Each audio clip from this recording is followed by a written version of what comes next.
What's going on YouTube? It's your big brother, Aaron Coleman with Coleman's Journey. And if you haven't done it already, please like, share, and subscribe to my channel. I'm trying to grow my YouTube channel.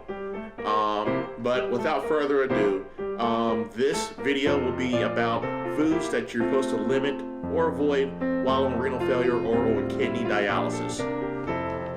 Now the first food I would like to talk about is bananas. Bananas are high in potassium. Potassium, to most people, is a good thing. Helps regulate your heart rate. Now, to most renal failure patients or people that have kidney disease, they more than likely have a secondary issue such as like high blood pressure, problems with regulating their blood pressure, or diabetes. And what high potassium does is increases that heart rate. Now what potassium is also used in, just me rambling, is that potassium is a drug used, or is a chemical used in lethal injection. That's what happens. They get the heart going and then they give them the other drugs. So yeah, that's one thing, that too much potassium in your blood, or if you eat too many bananas,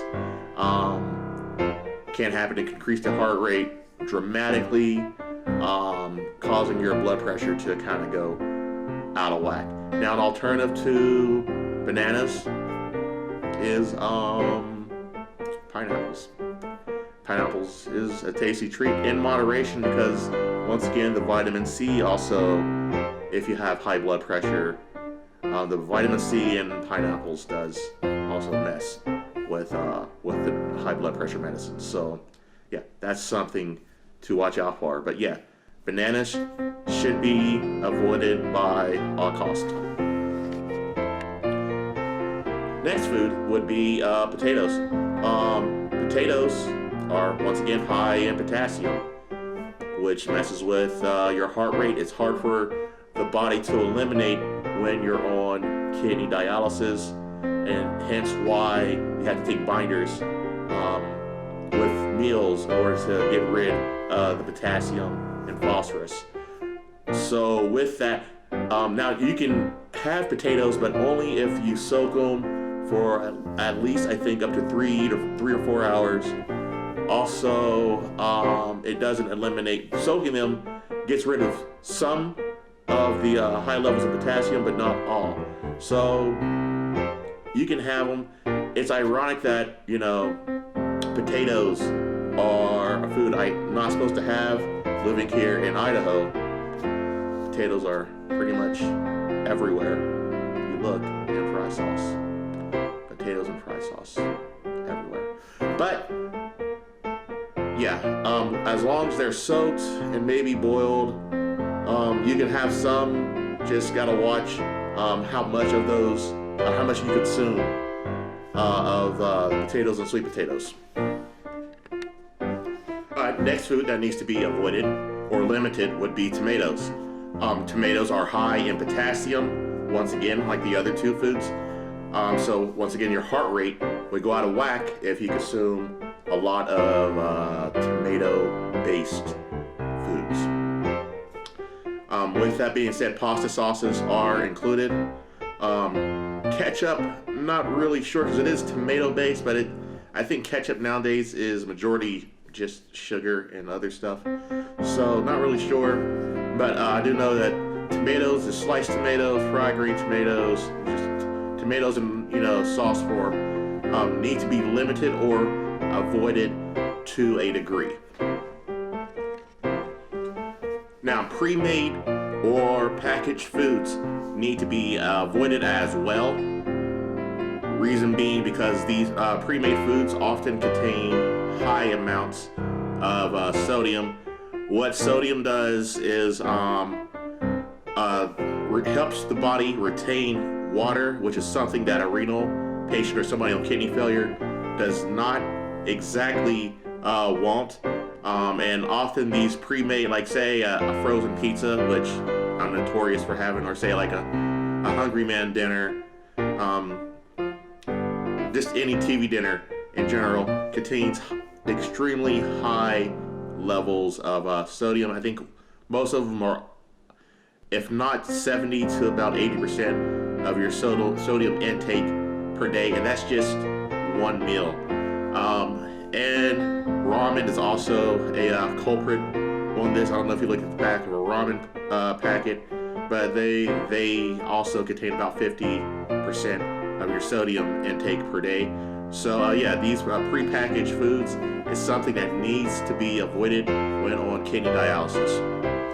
Orange and orange juices are next on the list.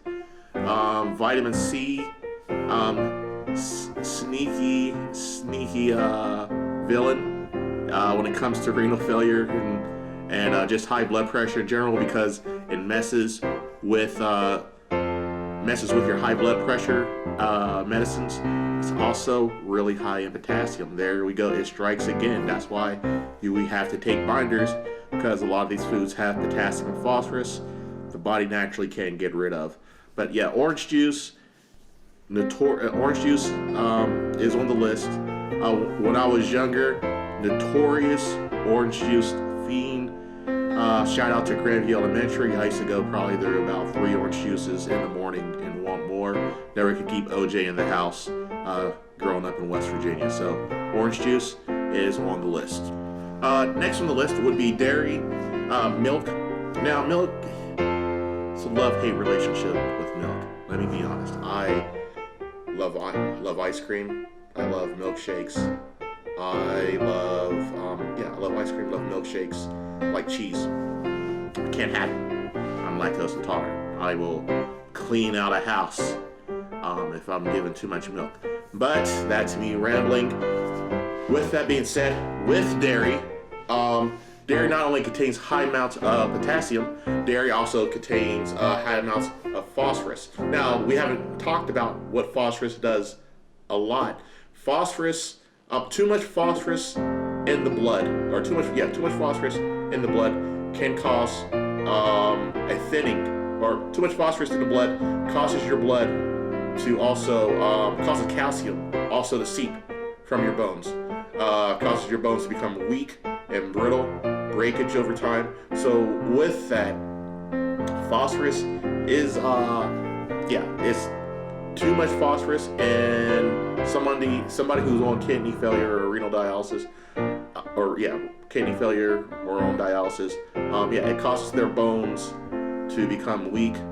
And it also, I think I talked about in another video, that's where the other signs are like itchy skin, dry skin, you get that slight fever. So too much phosphorus from milk or other products similar to milk causes that. So that's something that needs to be avoided, or if you're going to do it, once again, take a binder.